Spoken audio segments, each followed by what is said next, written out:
আলহামদুলিল্লাহি রাব্বিল আলামিন।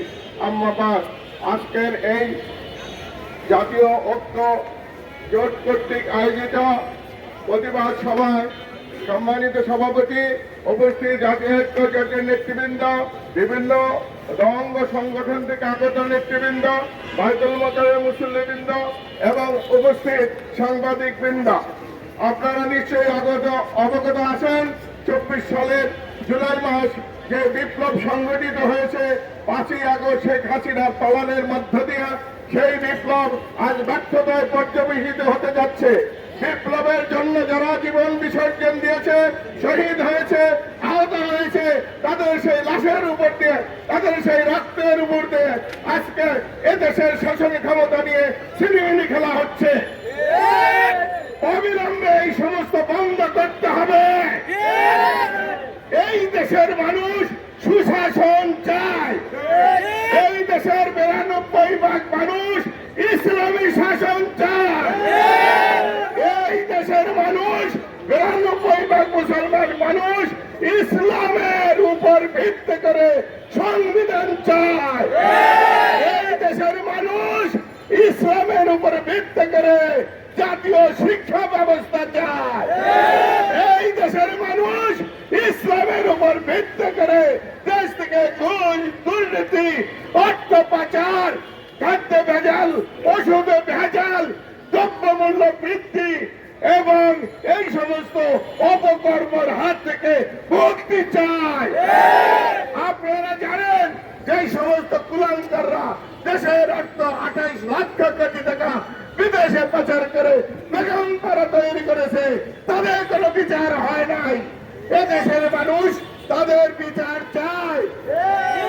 এই বিচার না হলে আবার যারা ক্ষমতায় আসবে তারা এই সমস্ত দুর্নীতি করার সাহস পাবে।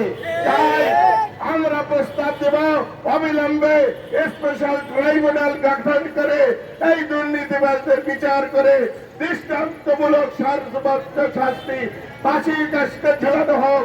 প্রকাশ্যে বাইতুল মোকাররম এবং গুলিস্তান, ঈদগাহ ময়দান, এই সমস্ত জায়গায় তাদেরকে ফাঁসি কাস্টে ঝোলানো হোক, ফাঁসি কাস্টে ঝোলানো হোক।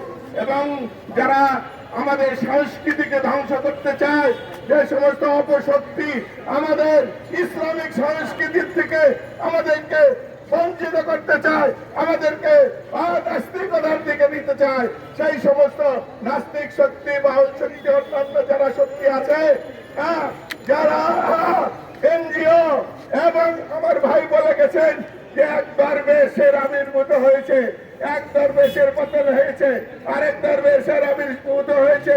সেই দরবেশ হইল ফরহাদ বজ্জার, এবং সে নাস্তিকতা বিস্তার লাভ করেছে এবং প্রশাসনের মধ্যে তাদের নাস্তিকদের স্থাপন করে দেশ থেকে ইসলামী শিক্ষা ব্যবস্থা ধ্বংস করার পায়তারা করছে।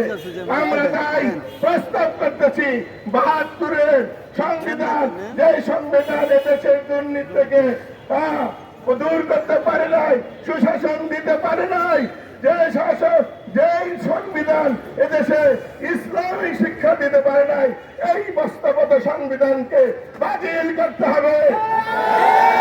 গণভোটের মাধ্যমে বিপ্লবী সরকার গঠন করতে হবে। আমরা বলি বিপ্লব সম্পন্ন হয় নাই, এই মুহূর্তে দরকার বিপ্লবী সরকার। এই সমস্ত কাজগুলো ঠিক মতো প্রতিপালিত না হলে শুধুই ইলেকশন দিয়ে করে লাভ হবে না। ঘুরে ফিরে সেই পুরানা বস্তা বসা এই সাদাবাজ তরকের কীটরাই আবার ক্ষমতায় আসবে। তাকে সুসমাজের লক্ষ্যে আল্লাহর ইচ্ছায় সামনে খেলাফত প্রতিষ্ঠা হবে।